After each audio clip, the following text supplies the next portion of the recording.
Magandang araw, Bagong Pilipinas. Sa kasalukuyang sitwasyon dito sa People Power Monument, patuloy pa rin ang mga rallyista na nagtitipon-tipon sa tapat ng PPM.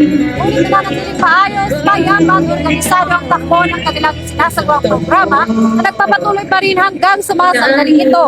Ang ganitong matiwasay na sitwasyon ay bunsod na rin ng full force na deployment at maagang pagpaplano ng Philippine National Police na hindi naglulubay sa kanilang mahigpit na pagbabantay upang matiyak ang seguridad at kaligtasan ng lahat na dumalo.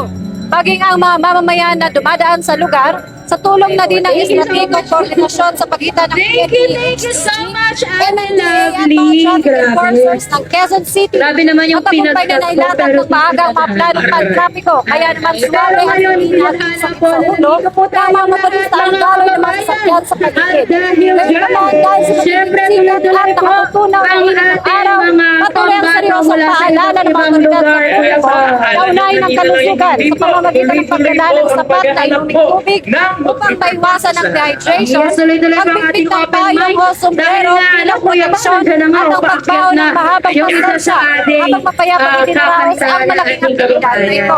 At yan po morning muna ang po. pinaka-latest Ano na po ang update inyong mula dito pangalan? sa People's Power Monument. Ako po si Patrolwoman Sari Bernales. Nagbabalita para sa Police Ate Gianna ay Talaga ng batas, tagataguyod ng balita. Malayo, magingay pa